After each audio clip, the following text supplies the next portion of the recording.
Welcome, everybody, to a much more cheerful Blue Jay Center podcast brought to you by the Sick Podcast Network. I'm James Price, along with Cole Wilson and Robin Tillman. They're flipping around out here. I don't know what's going on. But we got a lot of things to talk about today. We're going to talk about, well, first off, we'll check in on everybody, see how we're feeling just over a week out from the worst feeling of our lives. Shane Bieber, back with the Blue Jays. Kind of shocked. We'll talk about that. And, of course, we will give you guys a full offseason preview. Let's get this thing rolling. Turn up your volume. Because you're about to listen to The Sick Podcast. Blue Jays Center. Bautista drives it deep left field.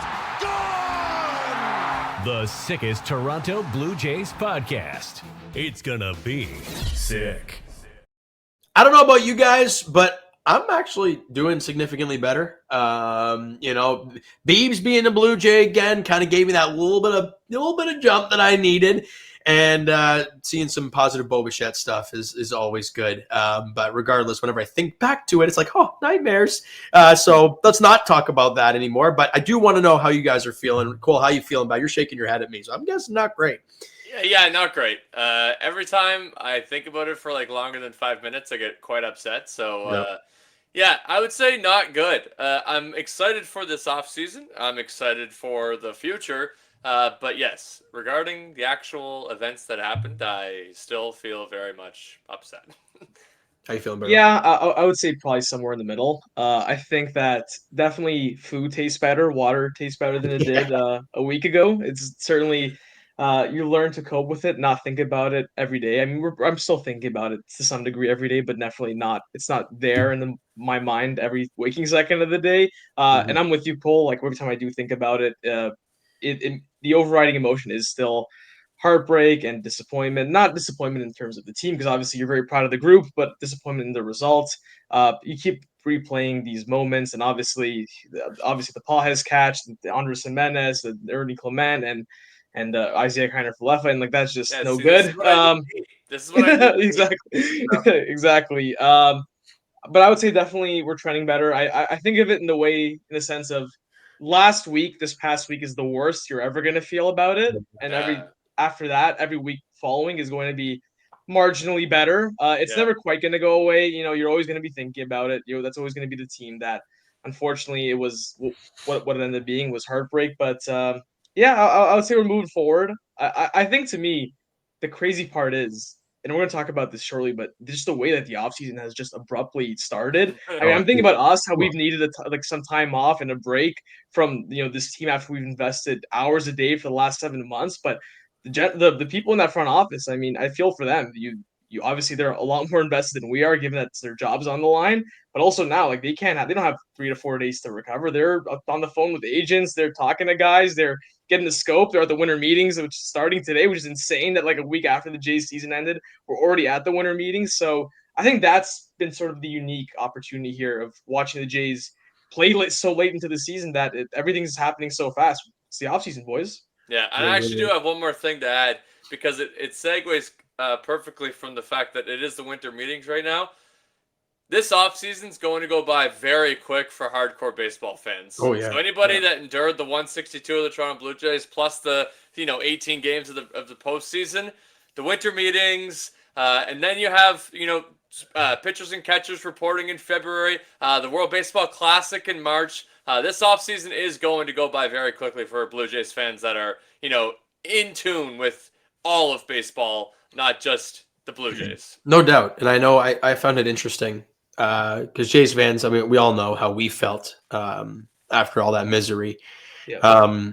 And Mark Shapiro doing his end of season presser was basically like, yeah, I just came down today. It's the first time I looked at the ballpark since that night. It's like, yeah, it was miserable. But he knew and he knows that's right back to work, because you want to get right back there next year. And in order to do so, you need to start working towards your offseason. You got to start getting right at the books right away. And boy, did they ever. And they got a gift, actually, to start. Like, it's Christmas. We talk about Christmas, right? You guys talk about snowing in Christmas, and it's freaking early November, and it's bucketing down in the damn GTA and everything. Shane Bieber brought us the Christmas gift of all Christmas gifts. We all thought I mean, everybody thought he's going to go hit the market, have a good, he has a good year. I did not. Okay. Most people thought he was going to go to the market and he was going to get a longer term, maybe not a lot, maybe the AAV might be down a little bit more, but he was going to get a longer term contract. And for a guy just coming off of Tommy John, you think that makes sense. No, he decides to opt in to his $16 million player option to return with the Blue Jays in 2026, which is I mean, I'm shocked. Cole, you're not. I'll go to you afterwards. But Rob, how you feeling, bud? I'm just like you. I'm absolutely stunned. Just about everyone but Props is stunned about it because every objectable measure is that he would have gotten significantly more than this had he tested the market. It's actually still to this day, it's quite insane how it all worked out. And obviously, a big part of it too that I think a lot of people may have missed is that he actually had a $4 million buyout guaranteed in his contract. So essentially, he's opting in for a 1 year, 12 million is what the contract is, because obviously he gets that 4 million regardless. And I mean, like obviously, like dollar per war, that's fifth starter money. That is back of the rotation money. I mean, that Max Scherzer at 41 years old and playing tag with the IL last year got more than that on the open market. So the idea that Shane Bieber, I mean, not that he didn't know, because I'm sure he did, that knew he can get more, but the reason why he opted in, I think that my theory is that perhaps he opted in just to secure a spot, and then he's counting on the Blue Jays are going to give him an extension between now and the end of the season. I think that's probably that would make sense. But him thinking that this was the best option for him going forward and financially, I think that's crazy. I think for the Blue Jays, though, it's fantastic. I mean, to get that kind of value for Shane Bieber, a guy who, coming off Tommy John this past season, we saw the floor, and the floor is still pretty high. I mean, the floor is still a guy who you absolutely trust in the middle of your rotation, who had a lot of big starts for this team down the stretch, who had a lot of good playoff starts. A little bit uneven, I would say, at times. The barrel rate slightly went up as the season progressed. The swing and miss stuff slightly went down. So that was a bit of a rough trend. But at the same time, for a guy coming off Tommy John, he sure looked awfully okay mechanically. And I'm sure with a full off season after recovery, he's going to look a lot better next year. That's probably the reasonable expectation. So I think that there is genuinely nothing's guaranteed, but there are genuinely, it would have to require borderline disaster this season. And disaster, I mean, in terms of like a unexpected underperformance or knock on wood, an injury for this to not at the very least be good value for this team. I think realistically, it's got a real good chance of being spectacular value that you're able to get Shane Bieber. And now all of a sudden you look at the team's budget this season. They already have 4 starters locked up. They have most of their lineup locked up. There's room to improve. Bo Bichette contract, that's going to be the big question. Another starting pitcher, that's going to be another big question. The bullpen, they're in a really good spot heading into the offseason after Shane Bieber opted in. I think if you're a Blue Jays fan, it's fantastic news and unexpected fantastic news. So I'll preface it by saying I agree that Shane Bieber today could have tested the market and gotten more money, obviously, and for a good chunk of term. But the number one thing to why I thought that this was actually an expected move was, and I said this from the get-go, I actually should have checked the podcast that we had when Shane Bieber became a Toronto Blue Jay just to see what I said then. But I remember saying in our group chat that I was anticipating him opting in at the end of the year. And the reason is because I didn't think he was going to be able to get a 9-figure deal this offseason. Do I think he could have gotten $80 million? Yeah, I do. But I don't think he could have gotten the 9-figure deal. So in terms of what's a better financial decision for him long term, I actually do think it is opting in to this contract right now and letting the Jays be the ones to give him that 9-figure deal come July, when the contract extensions start to happen again towards the deadline this year. So I actually do think that long term, this is the better financial move for him, because I don't think he was going to get 9 figures this offseason. Now, there's been reports suggesting that he could have gotten 9 figures this offseason. So maybe that is the case, and he, we'll never know what his value was today and what his value will be when he eventually does get extended next offseason. But yeah, I actually was expecting Shane Bieber to opt in. And then, of course, after the chemistry stories that we heard, it seemed like a slam dunk in my opinion. At no point did I ever feel like Shane Bieber was opting out of this contract.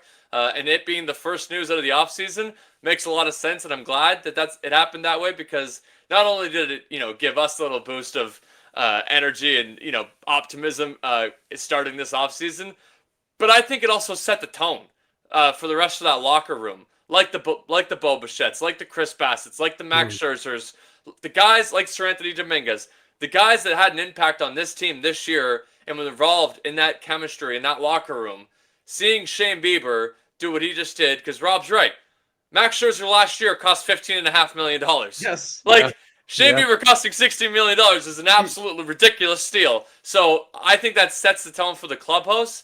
And for me, my Bo Bichette optimism for re-signing as a Toronto Blue Jay, which was already at 99%, is now at 99.9% because that is the tone that Shane Bieber set by opting into this deal. So both things are true in my opinion. I was fully expecting it to happen, but yes, he could have gotten probably close to 9 figures, if not 9 figures, if he opted out. See, here's the thing too that I want to add to that. Even if that was the thinking, is that like, okay, let's cash in, like let's wait another year and cash in. I still think if you're the agent, that's still not good advice, because here's the thing: like you can test the market, and like you mentioned, there are a lot of reports suggesting you can get 9 figures, but the reality is that look, if you want a pillow contract, you're gonna get a pillow contract. You know what I mean? Yeah. Like you're gonna get a Max Scherzer contract in February if that's really what you want. Like the fact to me, it's that he wasn't even willing to forego the option of like looking out and seeing what's out there, because this deal is going to be available. A 1-year, $12 million deal is going to be available. Absolutely. Not even that. He could have easily signed a 2-year deal with an opt out, so that even if this season doesn't go well, he could have just done it again the year after. I think that there are team friendly deals, and then there is this. This is the definition of a team friendly deal. It absolutely is. I mean, it's remarkable to see what I mean. Like he's betting on himself. We've heard that so much. And he's doing that right now. If he has a Shane Bieber-esque and healthy season next year, he's getting more than $16 million a season, guaranteed. Oh, next year. He get $200 million. Like that's the other thing too. That's on the table. I mean, he has to put up some crazy ass numbers and probably some pretty important playoff games, but that's not out of the realm of possibility. It's really not. Yep. And Robbie mentioned it in your first go around there. Having Bieber back at this number makes this rotation look cheap and damn good, right? You got Kevin Gausman and Bieber and Savage making $5 basically at the top of your rotation. It's remarkable. And having a whole offseason of Shane Bieber, I'm just very excited to see what he can bring. And let's be honest, we talked about it right when Jose Barrios, and I know, get it. We're talking about it now, like, well, he's a damaged asset, all that stuff. And where the hell is he going to be? We'll talk about that probably at some point. But after he signed that contract, we're like, yeah, we don't care about Austin Martin, Simeon Woods. We won that trade. You have this guy for a long time. And I know it's only an extra year Bieber, but if I'm trading basically one guaranteed World Series playoff run and another full season of Bieber for Cal State, sign me up any day of the week. Like, regardless, on paper, it is what it is. I'll put it this way. Had the Guardians known Shane Bieber was going to opt in, that would not have been the price. The price would have been a lot higher if they knew he was going to opt in. Yeah, that's true. And Kevin Gausman and Jose Barrios are going to be our obviously 2 most expensive pitchers this year, assuming we don't sign a front-end starter. But yeah. Which they should. Kevin Gausman, Jose Barrios, Trey Savage, and Shane Bieber. Those are 4 guys that you can pen into your starting rotation on opening day. Now, obviously, I would like to, set the expectations reasonable for Trey Savage. We've seen this dance before. Sure. It happens all over baseball. So let's not get quite ahead of ourselves. Trey Savage, in my opinion, should still start the year as the 3-starter, 4-starter. And, you should, as Rob is going to suggest, you should pay somebody without a doubt, middle of the rotation money, front end of the rotation money this offseason, because the market's there. You have the opportunity to. You can bring Chris Bassett back for likely a discount, just like Shane Bieber. So you need to build the depth this year that you didn't have halfway through this past season. You need to have a rotation that you aren't worried about for 162. Really, no matter what the outcomes are. And I do agree with Rob. And that involves getting a front end of the rotation guy.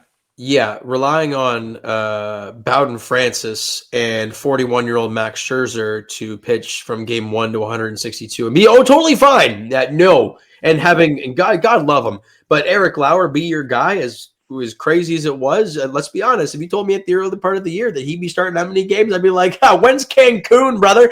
Yeah. September 30th? Like, good night. But no. It would have been a lot earlier than that. It would have been like similar to last year where like the season's over in June. Okay, We're talking about in June. Yeah.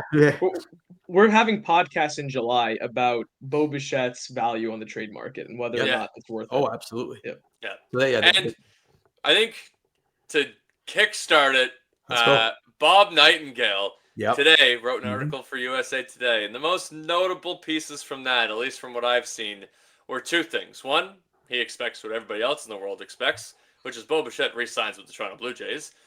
Yeah. Easily.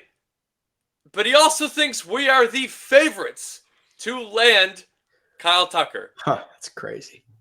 That wild. Is ridiculous. The number one free agent on the market is Kyle Tucker this year.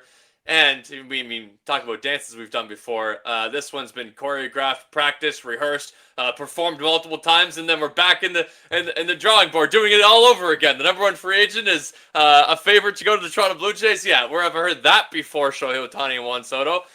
That's the unfortunate part, is that we have two off seasons of precedent of it being this exact same scenario and it not going our way.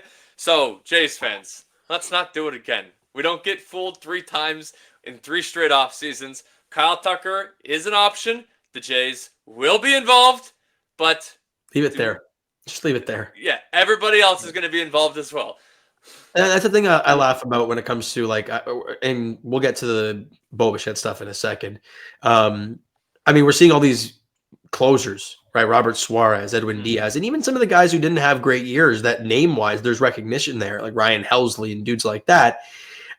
And people are going to be like, well, Jake's got to get one of those guys. Yeah, so do all 30 teams, all right? All these guys want to get these dudes. So it's gonna be crazy, and you're gonna hear all kinds of nasty rumors, good, bad, all the ugly stuff. You're gonna hear the Jays are front runners for this guy. All it's crap until I see pen to freaking paper. Yeah, I'm good. Yeah, and I will say, I know Rob's gonna want to focus on the starting pitching market. Yeah, obviously we can all agree that Kyle Tucker would be a hell of an option, but outside of Kyle Tucker, and this is a debate that I think we'll have. Outside of Kyle Tucker, the position player market gets a little foggy because of how good this season was for the Toronto Blue Jays and what is exactly available for the Toronto Blue Jays to upgrade in this lineup. And to a lot of people, the answer is nowhere, and to some people, the answer is uncomfortable to talk about. So the one thing that I did see from MLB trade rumors regarding this offseason is that the majority of their predictions in terms of guys going places was the reliever market going to Toronto. There's a lot of relievers available, a lot of back-end relievers, leverage relievers, former closers, current closers, Devin Williams of the world.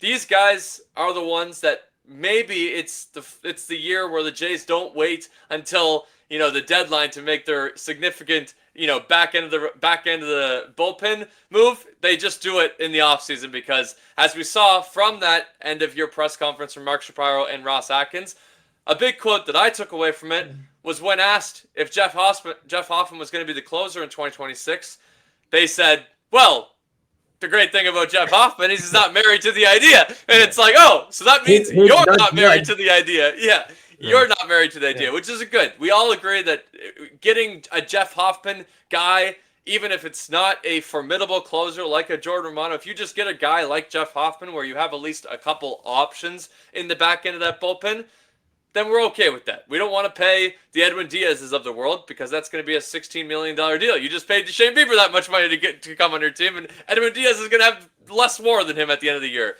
So the reliever market is where I think the Jays are going to have most of their noise made because, like I said previously, I think that the front-end starters, as we've seen previously with the Jays, they've invested a lot of money in the starting rotation, and the Jose Barrios of the world, the Chris Bassett. It's not that it didn't work out with Chris Bassett, but even the Kevin Gausman had a down year. I think that that's somewhere where they think that maybe they can make another couple moves around the edges again this year, not go after a front-end guy because, as we know, Tarek Skubal is available next year. As long as whatever team trades from this year doesn't obviously immediately sign him.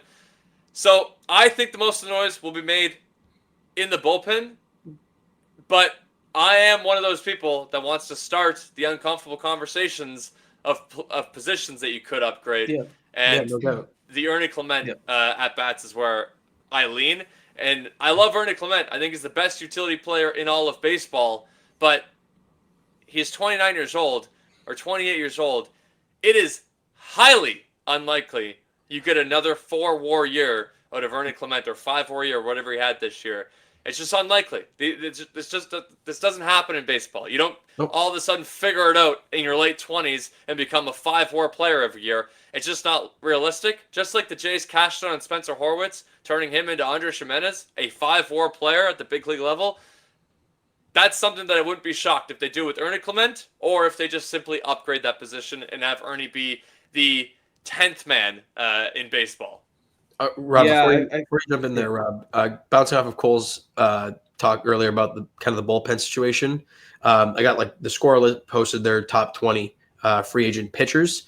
And look, the top 2, obviously, reliever-wise, obviously, it's going to be Robert Suarez and Edwin Diaz. But we're talking about not shopping into that market. The other guys on their list, we talked about, Cole mentioned, former closers, former back-end relievers, guys like Devin Williams is one. A guy that I don't think we've even brought up once, a dude who didn't get qualified because the team's cheap as all hell. Pete Fairbanks is a free agent as well. And former Cardinals closer Ryan Helsley, who we've talked about on previous pods about becoming a Blue Jay, had an awful time with the Mets, but who doesn't? And if you want to go older than that, Raisel Iglesias is a dude out there who's been around and done that. There are names out there for back-end bullpen type of help. It's just how aggressive are the Jays going to be? I think they have to be. I think they really do. You can't run out there with a guy like Jeff Hoffman out there closing games for you. Yeah, I think to me, the biggest takeaway that I got from the Shapiro press conference is sort of what you alluded to, Cole, is that he mentioned the run it back. And I know that's sort of been a popular thing amongst the Blue Jays fans because of how great this team was and how great the vibes are and how great it would be if you just ran it back. And I'm here to tell you, you can't run it back. I'm here to tell you what this was. Baseball inherently is a variant game. It's a game that doesn't travel year to year. Think of the last 2 years, how vastly different they were. And yet not a whole lot was done to the roster to change, right? The core pieces were still there. And yet how different the results were. The idea that you're going to get the exact same level of production year in and year out is just not realistic. And unfortunately, that means that they're going to have to make some tough decisions. Right now, do the thought exercise. If they bring Bo Bichette back, that's it. Like everyone is under contract for next year. You're gonna have everyone that's there is produced. You have your 9 guys. You go across the position, go across the diamond. You have your bench guys. Tyler Heineman, Miles Straw, all those guys. It really creates for an uncomfortable combo. And you started Ernie Clement, and to me, I'm kind of looking at Anthony Santander, and I'm like, oof. I mean, that really does feel like a move that we all loved. And that's the thing. Pay dividends, but now it kind of just feels like it's clogging up the roster. And it does, but I got 2 things on that note. And first, I'll go with the most obvious rebuttal, and there's too much term left on the deal for you to be able to get out of that contract. I'm with you. I'm with you. But the second thing is, come on. Like, I know that I was alone, or at least amongst the very few that still had belief that Anthony Santander would produce once he became healthy again, and unfortunately, I wasn't anticipating him not being healthy until the final week of the regular season. I was anticipating that happening a bit sooner. But even then, when it did happen in the final week of the regular season, I knew the Jays were going to give him the length to at least see this through, even including postseason games in that first series against the Yankees and the beginning of the Seattle series. I thought that Anthony Santander would figure it out in the postseason. He had a couple big hits, but obviously did not look healthy and was not good enough to continue playing at an everyday role, and then really he didn't get another at bat, I don't believe, after they took him out of the everyday spot. So that was surprising to me. But again, for a guy that hit 30 home runs in 3 consecutive years, capping it off with a 44 before we signed him, I just can't see that going as poorly as it's gone, obviously, in year 1.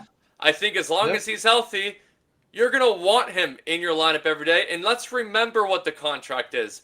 despite it being a long-term deal, Not a very. it is a very friendly deal if a guy is going to hit 30 home runs, even if it is out of the DH deferred spot. money, yeah. Because The deferred money, he's making 16 million, I think, AAV, 14, 15, 16 million AAV. So that guy in your lineup every day, regardless of if he's playing the outfield, as much as people are going to hate that, or if he's DHing, you're going to want him in your lineup, assuming he can produce. And unfortunately, there is no other option. Like, I'd be shocked if they move off of Anthony Santander this offseason. And Cole, go ahead. Yeah. Well, I'll say quickly. Cole, you mentioned obviously Nightingale's comments. Kyle Tucker, that's exactly right. Yeah, and my first reaction to you saying that and reading his thing is, okay, great. Where's he going to play? And he's going to play the outfield. Great. Fine. Who's DHing? George or Tony? Like. So I actually think, and maybe if we were doing bold predictions, this would be the bold prediction that I have. Okay. I actually think there's an above 0% chance that George Springer plays a bench role this year. I know that he's making over $20 million. I know he was just our 2025 MVP. You mean the Silver Slugger for DHs? Yeah. No. Yeah. Fully aware. I think that, one, baseball is baseball. He'll get his at-bats. But I also think that there actually is an above 0% chance that George Springer in the final year of his deal plays a bench role this year if it means the Jays got Kyle Tucker. Yeah, that's not going to happen. that's absolutely not going to happen. If George Springer does get relegated to the bench, it won't be at the start of the year. It'll be halfway through the year if he's struggling in age 37. If that's the point, Rob, we're saying Cancun in June. Yeah, buddy. Yeah, no, it is far more likely that Anthony Santander just gets bought out and sent packing than that. I think that's the one of the two. I think one of the two would play the bench role. It's infinitely more likely. If Kyle Tucker's going to be a thing, Anthony Santander is not going to be on the roster. It's one or the other, really. There's no way you can fit both. We saw how unflexible this team is with the DH. Everyone needs DH days. George Springer obviously needs DH days. He's your full-time DH. Obviously, Vlad's going to need a DH day every now and then. We saw Dalton Varsho last year deal with soft tissue injury, and you have to DH him a bunch. There's no scenario. There's no fit where Kyle Tucker's here and Anthony Santander is here. And obviously, George Springer is not going to be playing a bench role, obviously. The question is, I think the Ernie Clement one's a good one. I think that it is, yeah. We tend to have an inherent bias towards guys who we just last saw. And obviously, we saw Ernie be awesome in the postseason. But yeah, I think I do agree with you. That's a good point that, like, in terms of expendability, he is one. And also, there are guys who are going to need off days basically every day, and he's a guy who has a utility role, so maybe he's a guy that maybe takes more of a backwards role and kind of fits into different spots. But I think to me, the Anthony Santander of it all, I understand the power element of it all, but I just think that you look at what made this team so great this year, and it was ability to mix and match, ability to have a lot of coverage in the field, versatility and pinch hit for guys and move them down and up the order. And Anthony Santander, to me, he just seems like a statue in that lineup. You know what I mean? He's got a guy that, like, he's staple to a corner outfield, which is not going to play well, obviously, or a DH, and he's a one-tool player. Obviously, the power, that's really what he's there for. He's not a good contact guy, doesn't get on base, doesn't play good defense, no speed. And it just feels like it was good last year in a team that really didn't have enough offensive upside. But on this team, it really doesn't feel like as good of a fit. I'll tell you what. If Anthony Santander was a free agent this year, the Jays don't sign him, right? He just had, even with the possibility that he hits all these home runs. So I agree with you. I think it's going to be tough to move, but I think if we're going to have a Kyle Tucker conversation, that's the player it starts with. It doesn't start with George Springer or Ernie Clement. I think the better option, especially the way this team is constructed and the Ernie Clement conversations, I think is a guy like Alex Bregman. Yeah, no, I want Alex Bregman. I think that he's been linked to the Jays in the past too, right? Yeah, so that's an obvious upgrade in my opinion. You take him out of the contender, or out of your division rival, and you upgrade at third base. I love Ernie Clement, but you're not going to convince me that Ernie Clement's better than Alex Bregman in 2026. Great point. I mean, the talk has been so much about utility Gold Glove and all that. You're telling me a guy like Andres Gimenez, Bo Bichette, and Alex Bregman at 32, going to be 33, probably years old, aren't going to need days off. He'll play a bunch. Yeah. He just might not play as much as Jays fans after being horned up all year for him this year. You know, you might not see as much of Ernie Clement, but he'll be playing a crap load. And hell, go play the damn outfield. He could probably do that too. Who knows? Yeah, no, he'd 100% figure it out. But we haven't even brought up Addison Barger's name, and he's your starting. Yeah. He's going to be a starting outfielder for you. Yep. Here's the thing. That's the problem is that like there's and two why options. not? Why doesn't Addison Barger move to the bench? And that would still involve Kyle Tucker. You'd still involve Dalton Varsho, still involve George Springer, and still involve Anthony Santander. Well, I think that the question really is that like you'd rather have Addison Barger than Anthony Santander. Well, at that point, Barger, I think that like third, no. Yeah. Well, then that's the thing, right? You fill one hole, another one comes. There are two options. There is you sign Bo Bichette, and which is we all anticipate will happen. What we think Plan A is, or Plan B, you sort of mix it around a bit. Maybe Ernie Clement is your everyday second baseman. Andres Gimenez is your everyday shortstop. Addison Barger is your everyday third baseman. And now you have an opening in right field, and you pay Kyle Tucker and send Anthony Santander so you can offload his contract. Which I mean, those are the two options, really. Or you can sign somebody else and do it that way. But regardless, it doesn't make there's going to have though. to be there's going to be a consolidation trade. If you're not going to run it back, you have to make a consolidation trade. It's that simple. You have too many guys who are playing at every position. You have no spot on the bench. You know what I mean? I guess you could theoretically upgrade the Ty France and Miles Straw role if you really want to. That you can probably do that, but like that's not you're not paying a Kyle Tucker to do that, obviously. No, but they're gonna have to make a consolidation trade. They're gonna have to make a consolidation trade or run it back. A guy that I've seen here name wise that would be perfect for that sort of role you're talking about is a guy like Harrison Bader. I mean, he played a crap load last year, 146 games, but put up some great numbers. Y'all know the defense he's going to bring. He's got that speed element too. Just a really good, like solid all around dude. Would love kind of that sort of role, but again, how much he played, I don't think he'll be looking for some sort of Miles Straw type of role. Yeah. So here's the thing: let's say you re-sign Bo Bichette and you bring in, I don't know, Harrison Bader like that'll play. Like, you think that's good enough, or is that running it back? And we're getting rid of Bo Bichette. You're not going to get the same result. No, paying Bo Bichette and signing like a bench, right-handed bench by upgrading Ty France. Like at that point, are you then like legitimately concerned that like, okay, we're running it back and the odds that we're going to get the same production is tough. But at the same time, though, here's the thing: you trade Ernie Clement, and he was one of the vibes guys. He was the guy that cried in the clubhouse after they lost Game 7. The Gurriel and Teoscar trade all over again.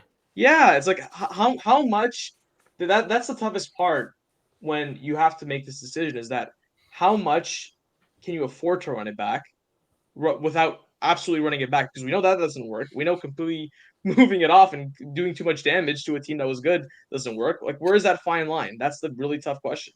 My ideal offseason quote before I let you jump in is obviously okay. Let's preface this. Bo comes back. We all kind of freaking hope and pray. Good, great. Yeah. Bringing in a guy like Harrison Bader. Like, I don't want to go. You don't need to go too freaking bananas about it. Would it be great to get a Kyle Tucker?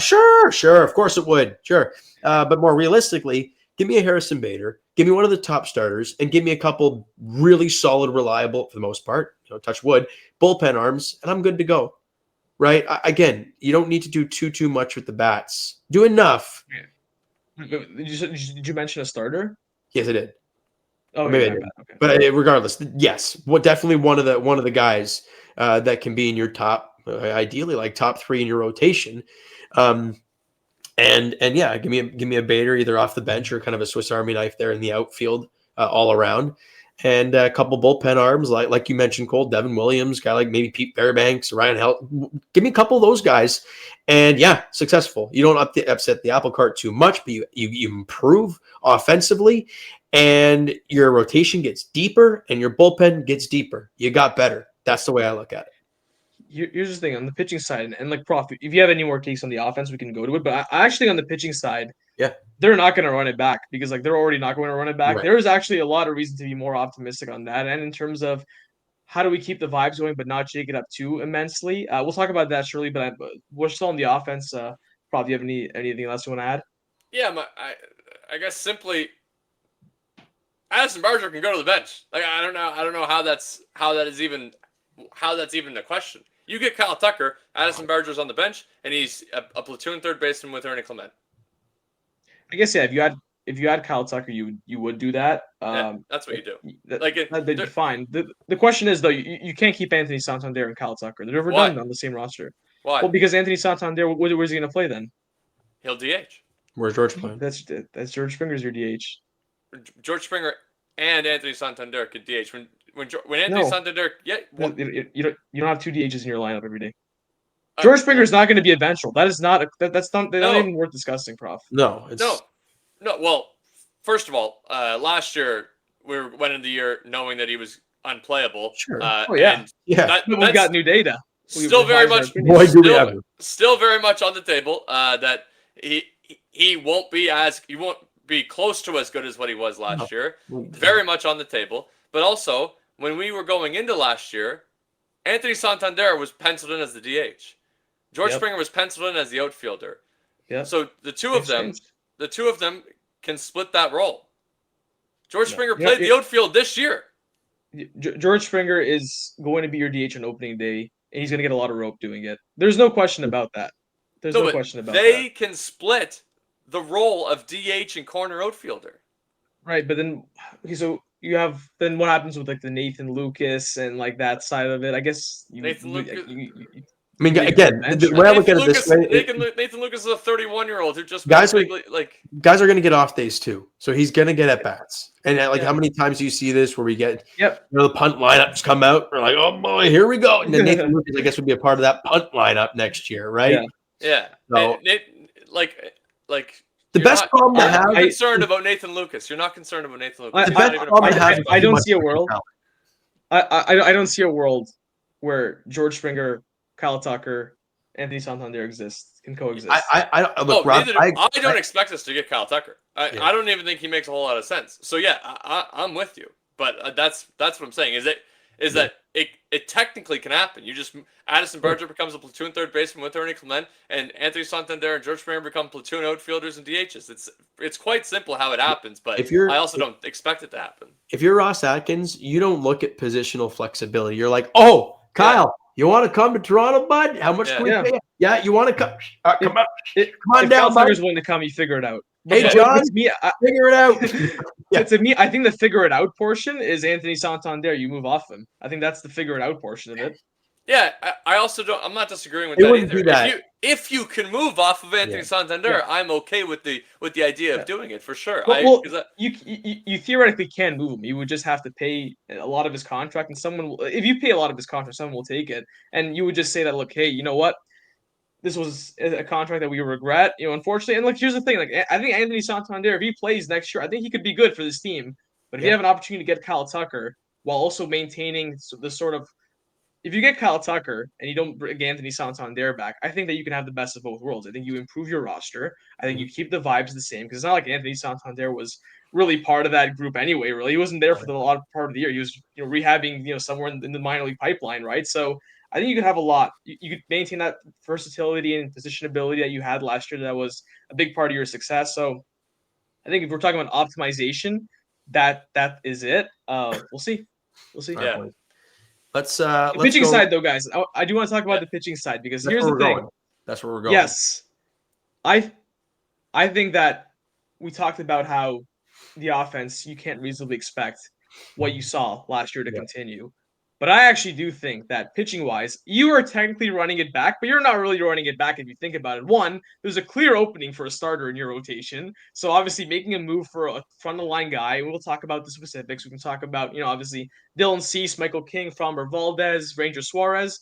There's a clear opening for a guy like that. And at the same time, too, not only are you not running it back, you're adding a legitimate great player, but you had Shane Bieber for 6 weeks last year. He was in the middle of his rehab when you got him. Like, you didn't have him all throughout the whole season. You had Trey Savage for 3 starts in the regular season, right? So, you just look at it on paper.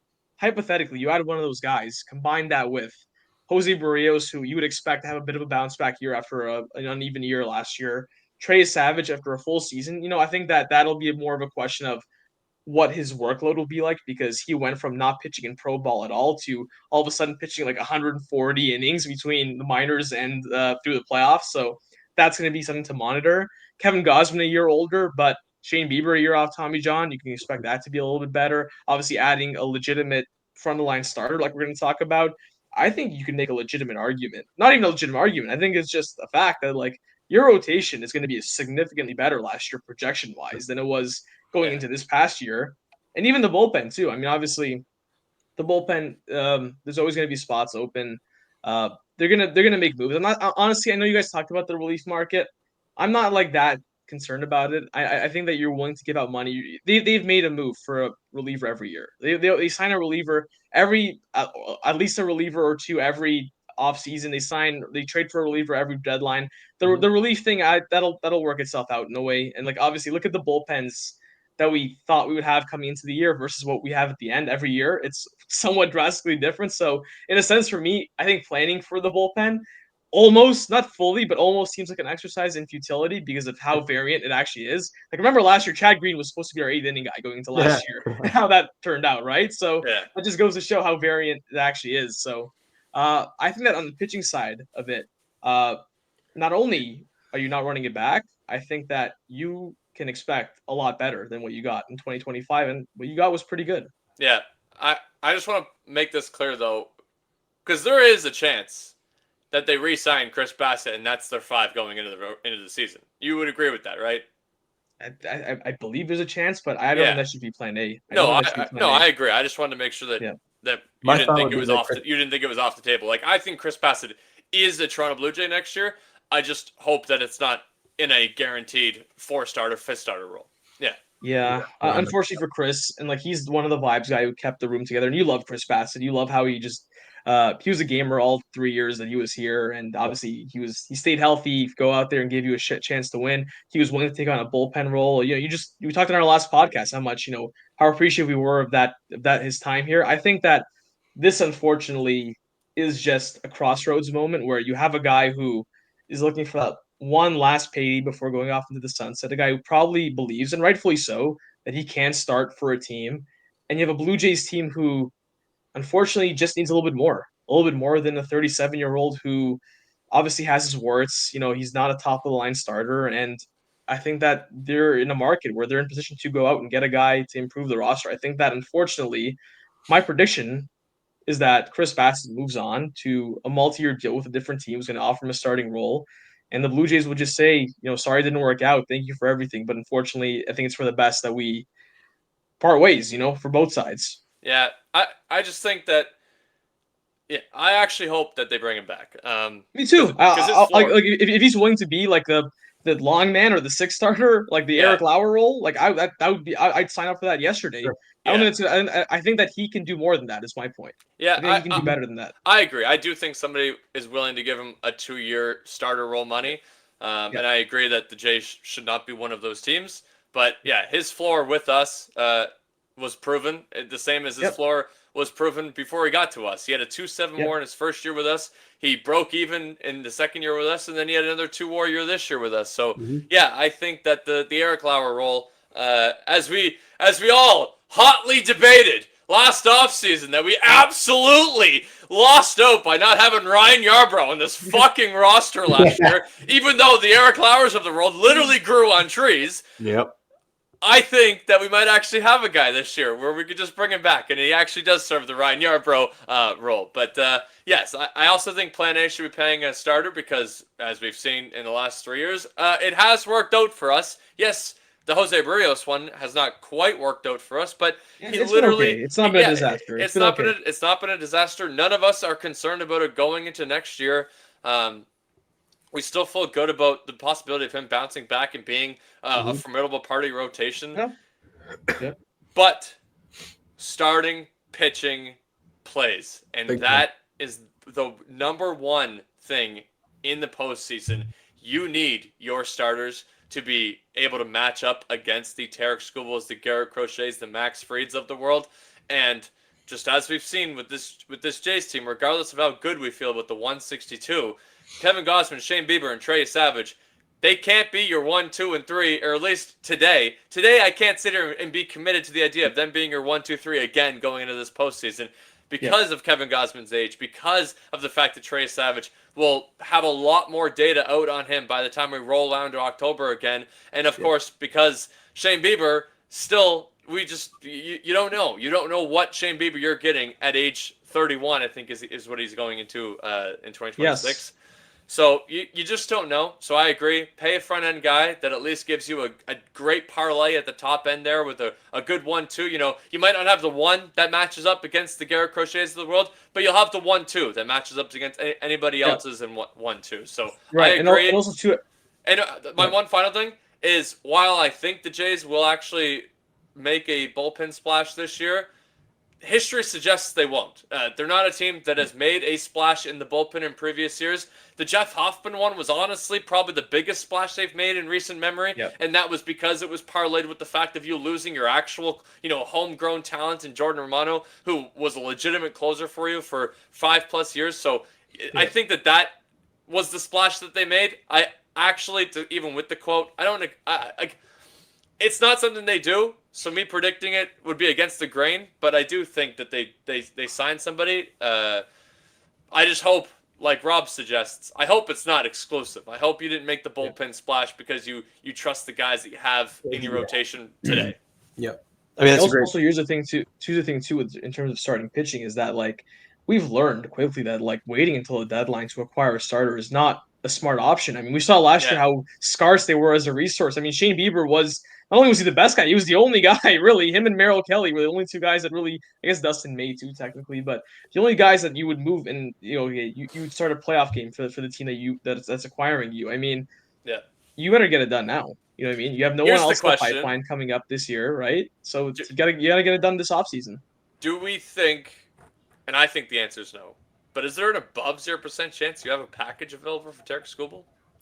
I think it's probably 0%. You don't have the capital. It would probably have to start with Trey Savage. Yeah, it would probably have to start with Trey Savage. You're not getting it done without Trey Savage. Yeah. No. Do we do it with Trey Savage? Depends if you're getting a contract. Yeah. If you extend him, then yeah. Yeah. I think that you trade that going into it. I know it didn't work out for Kyle Tucker in Chicago, but I don't think that we would have that issue with Tarek Skubal coming to Toronto. It's literally 4 hours away from each other. I think Tarek Skubal's a gamer. He wants to win, and I think that's the number one thing that he's been missing in Detroit is that he's literally the only guy. And unless you win the game that he starts, then you're not doing anything in the postseason. Yeah. So I think that Tarek Skubal would re-sign with us if we made the move for him. But talk about an uncomfortable conversation. We trade Trey Savage. We trade Trey Savage for Tarek Skubal this offseason. People would be fuming. That'd be crazy. I think the path to Tarek Skubal is you sign him, he gets traded somewhere else, and then you just outbid that team. It's hard to imagine. I mean, Tarek Skubal's going to get over $400 million, so it's going to be really, really difficult. But I think that's probably the likely outcome. Definitely. Not the likely outcome. Yeah. The likely outcome is probably not a J, obviously. I think for me, there's two tiers of free agent starting pitchers, and obviously we've talked about kind of the top tier arms, and regardless of throwing it as catcher, Framber Valdez kind of leads the way there. Rob mentioned Dylan Cease earlier. It was kind of a weird year for Dylan Cease, right? The raw ERA number that everyone loves to look at is at 4.55. You're like, that's kind of crap. At 215 punch outs and 168 innings, it's kind of underlying numbers are awesome. And also, here's the thing too.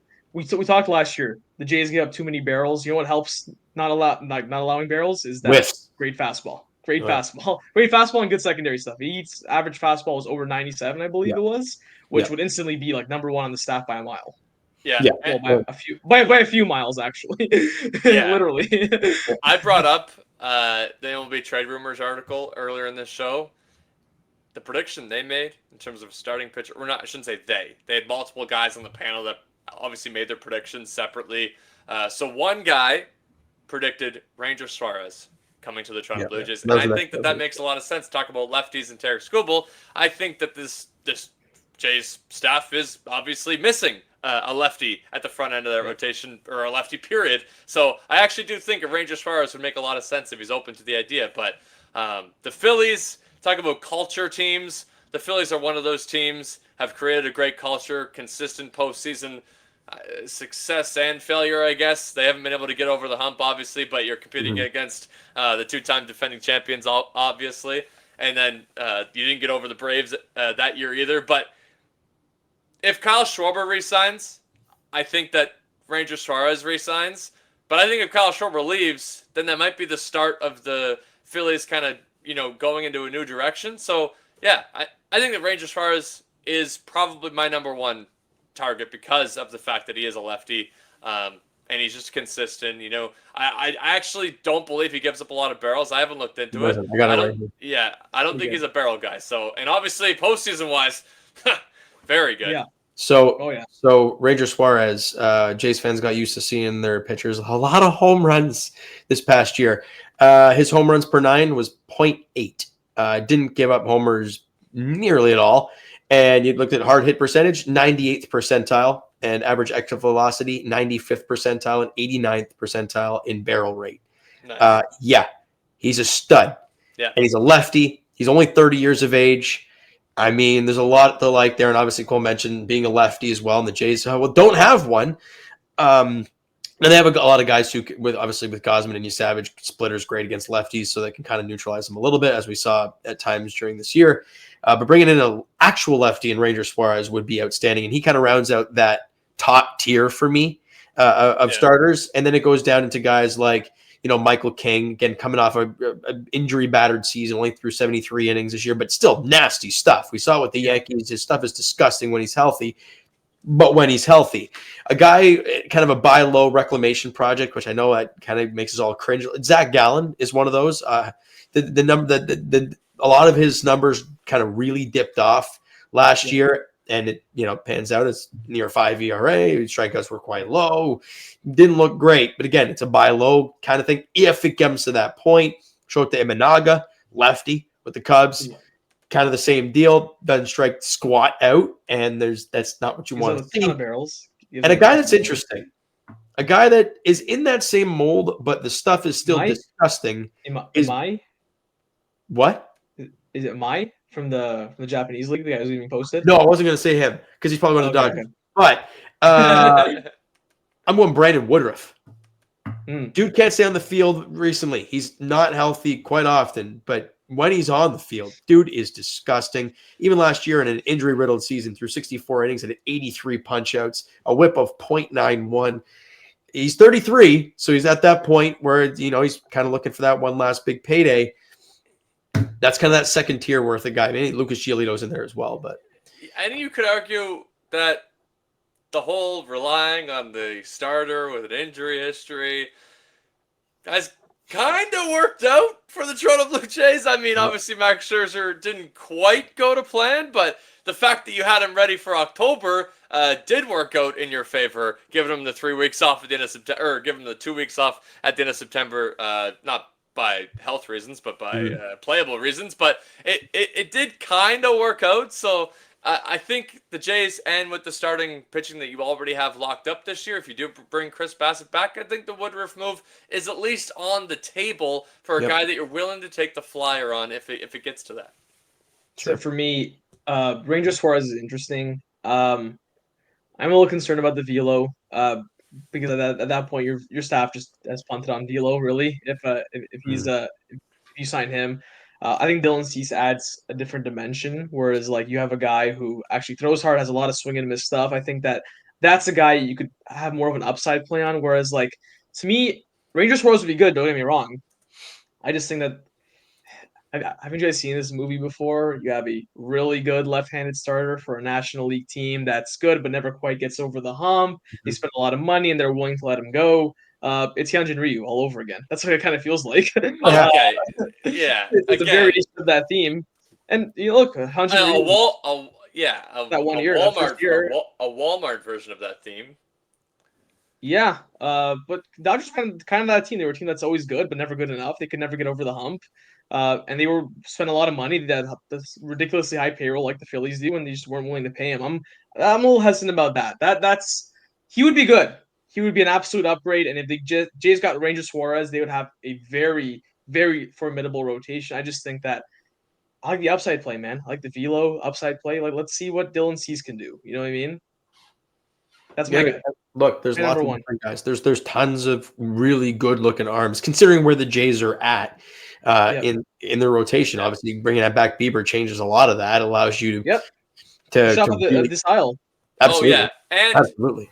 And another quote that we should bring up now is the fact that Ross Atkins directly referred to the starting pitching market being good this year, and that they've already attacked the trade market. So they're not just looking at acquiring a starter that's available on the market as a free agent. They're also looking elsewhere on teams that have starters that are available that we actually probably haven't even heard about right now. And the Jays kind of operate in that realm of moves, as they kind of go after guys that you weren't necessarily thinking about until it was basically a week before it actually happened. So I think that the trade market move for the Jays and the starting pitching might actually be the one that catches everybody by surprise. Definitely. I think definitely. I don't think they have enough guys in the pipeline to go after, a top tier guy that we keep talking about.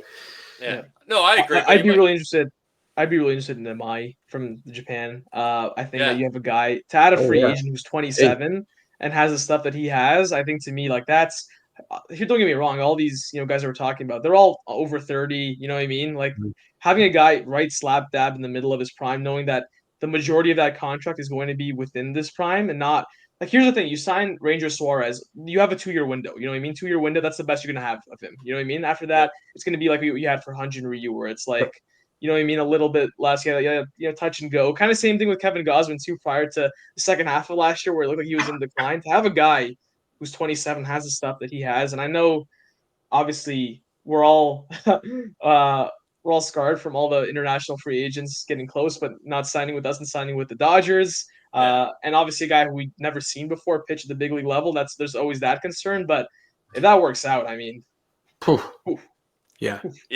No, I agree. I thought you were going to bring up the scarring of Yairo Rodriguez because that hasn't quite panned out. But if he can solidify his spot as the 7th inning guy, 6th inning guy this year, then obviously the Jays will be happy with that, and that would be a lot of money for that role in the bullpen. But you have to make do with what you got at this point, and he looked good in this role last year.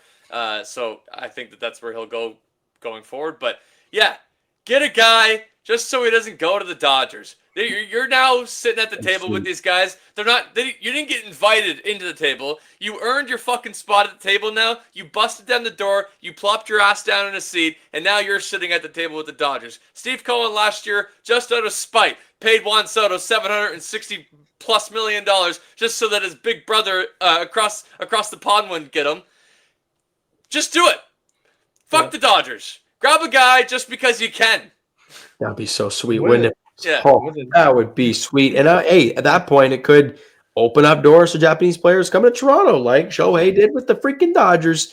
He brought all of them there. We can get our guy here and see what happens. You never know. Here's the thing, too. I'm unsure how exactly the rules work, because I remember when Yamamoto got posted and, like, everyone's having these bidding wars for him, but then it's Roki Sasaki last year, and it's like, oh, you can only offer, like, X amount of dollars. And then so it's post age 25. Just like Ohtani did. He posted past the age of 25, hence the bidding war. Yamamoto posted past the age of 25, the bidding war. But Sasaki made the move early because of his WBC stardom that he had, and then he had another season, and he knew he was going to be able to, probably land with the Dodgers at a good time.